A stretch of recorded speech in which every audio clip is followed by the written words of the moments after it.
ধরেন আপনি কারোর জন্য খুব কষ্ট করে রান্না করলেন, রান্না পারেন না তারপরও রান্না করলেন। সে খাবারে বসে বলতেছে যে বেশি একটা ভালো হয় নাই, লবণ হয় নাই, ওইটা হয় নাই, এরকম বলে অনেকে। আমার মনে চায় যে এদেরকে লাথি মেরে যে উগান্ডার রাজধানী আছে না, ওই যে কাম্পালা, কাম্পালা না চাম্পালা, ওইখানে পাঠাই দিই, ওইখানে গিয়ে কইরা খা।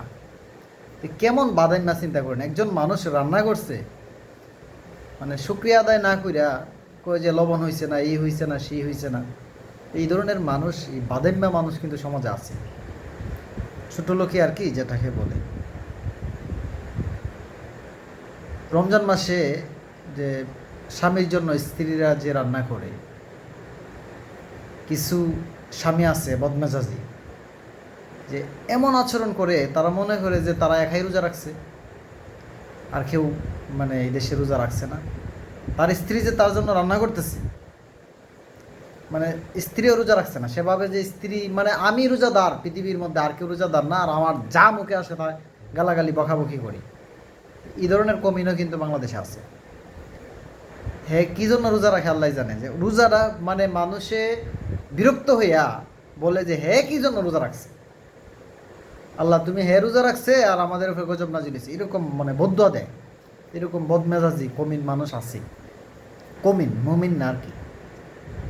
দেখেন, আমি একটা ঘটনা বলি। আমার স্ত্রী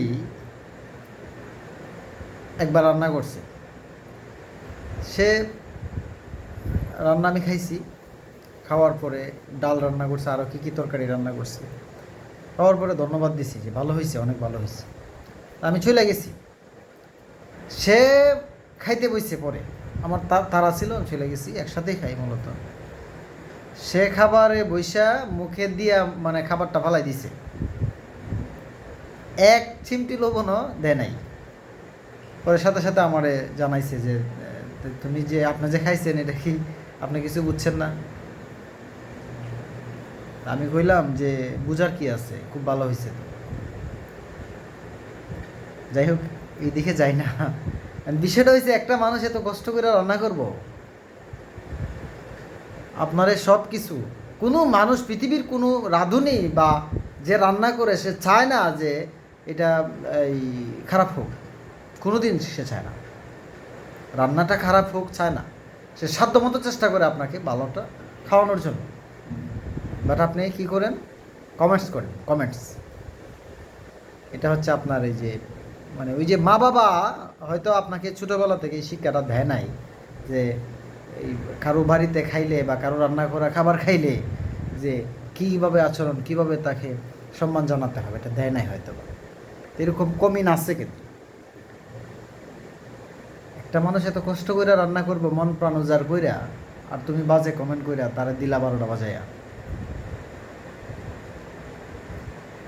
ঘটনাটা হচ্ছে আমাদের সমাজে এই ধরনের কমিন আছে, কমিন। আর দেখেন, একটা স্ত্রী একটা স্বামীর জন্য যে রান্না করে, এটাই তো অনেক কিছু। এখানে রান্না যে করে তোমার সামনে দিছে, এটাই তো ধন্যবাদ দেওয়ার কথা। কি দিছে, লবণ দিল কি না, ডাজেন্ট ম্যাটার, ঠিক আছে না? রান্না করে যে তোমার সামনে দিছে, এটাই তো তোমার জন্য অনেক কিছু, আল্লাহর নিয়ামত।